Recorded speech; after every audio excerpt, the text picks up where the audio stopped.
So let's look over the derivation for electric intensity at any point situated on the equator of the dipole. तो उसके लिए पहले figure समझ के लेंगे. सपोज दैट हमारे पास दो चार्जेस है, एक माइनस क्यू चार्ज है एट पॉइंट ए और एक प्लस क्यू चार्ज है एट पॉइंट बी. तो ये हो गया इलेक्ट्रिक डायपोल. इलेक्ट्रिक डायपोल कैसे बनता है? Two equal and opposite charges separated by finite distance constitutes an electric dipole. उसका हम सेंटर मान लेंगे वो. तो एक्सिस जो है वो लाइन ज्वाइनिंग ये भी होगा.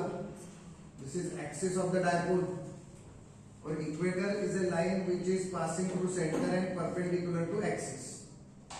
तो let axis is along X axis और equator of the dipole is along Y axis. ये जो इलेक्ट्रिक डायपोल है इसका इलेक्ट्रिक डायपोल मोमेंट जो होगा P is equal to distance between two charges into magnitude of charge. ये हो गया इलेक्ट्रिक डायपोल मोमेंट. अब हमें करना क्या है?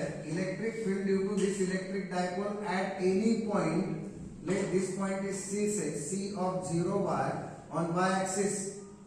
Eight any point on the equator पे जो यहां से y इतने डिस्टेंस पे है ओरिजिन से. तो C पॉइंट जो इक्वेटर पर है y डिस्टेंस पे from the centre of the dipole, we have to find electric field at point C due to electric dipole.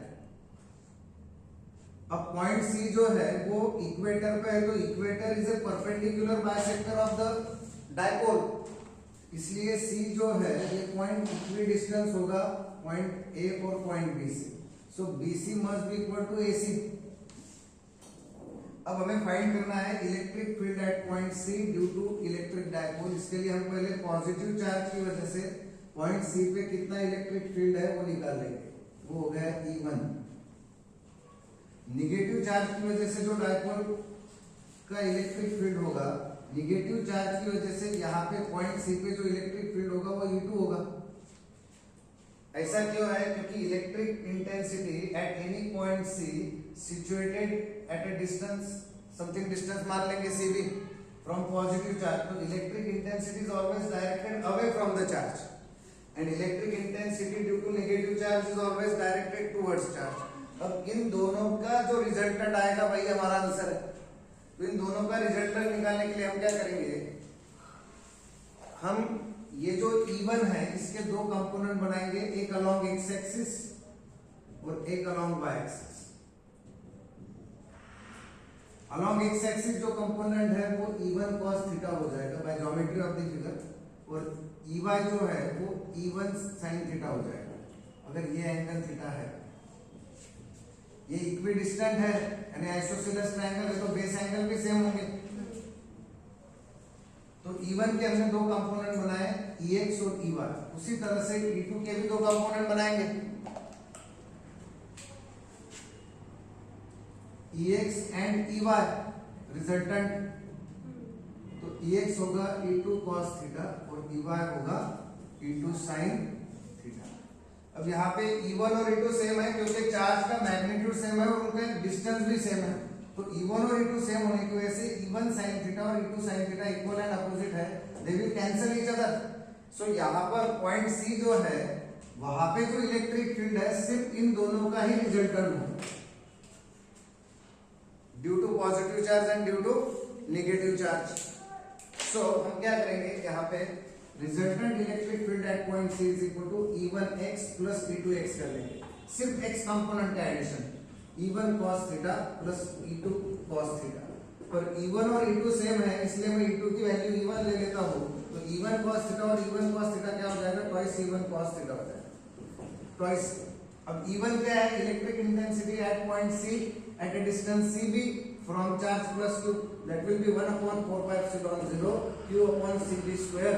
और cos थीटा जो है अगर ट्रायंगल AOC कंसीडर करेंगे तो cos theta adjacent side upon hypotenuse, that is L upon AC.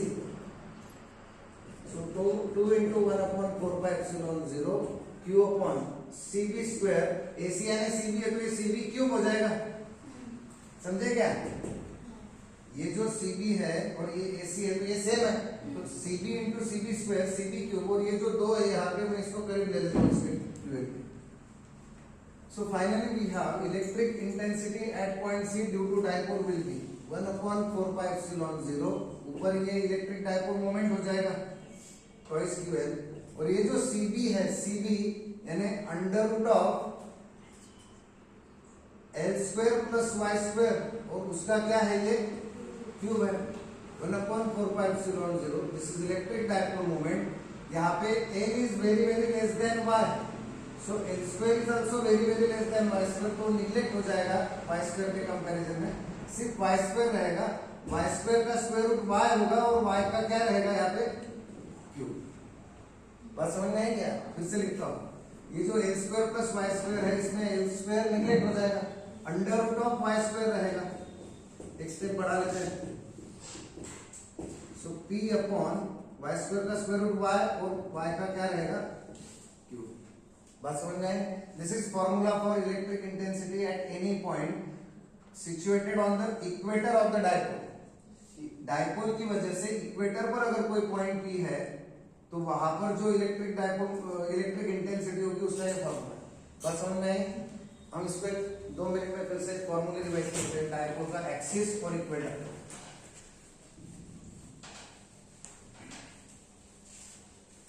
अब देखो general formula फिर से हम लिखते हैं यहाँ पे, इलेक्ट्रिक इंटेंसिटी ड्यू टू, अभी माइनस क्यू ले लेते हैं, ये प्लस क्यू ले लेते हैं, दिस इज ट्वाइस L, ये ओरिजिन है L और L। अब electric intensity due to this electric dipole at any point P situated at a distance x from the center of the dipole is E is equal to 1/4πε0 2p upon x cube. Electric intensity at any point P situated at a distance x from the center of the dipole is E is equal to 1/4πε0 2p upon x cube, where P is electric dipole moment.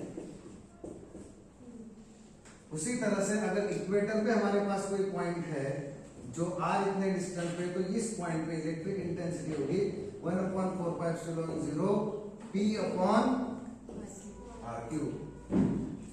r is the distance of that point from the center of the dipole। यहाँ पे x is the distance of that point from the center of the dipole, तो आप इसको भी r ले सकते हैं। हमारा सिर्फ कंसेप्ट क्या है, उस पॉइंट का सेंटर ऑफ द डाइपोल से डिस्टेंस। बात समझ में? ये नए फॉर्मूले हो गए जो इलेक्ट्रिक इंटेंसिटी के, हमने पहले और फॉर्मूले देखे। Electric intensity is equal to force upon charge, electric intensity is equal to potential upon distance, electric intensity is equal to electric flux upon area, electric intensity is number of electric lines of force passing through unit area, newton per coulomb, volt per metre, और dimension m1 l1 t - 3a-1, ये सारी चीजें देखिए। Electric intensity is also called as electric flux density. Electric intensity is a vector quantity, it represents strength of electric field in terms of vector quantity. Electric intensity is always directed away from the positive charge. Clear हो गया?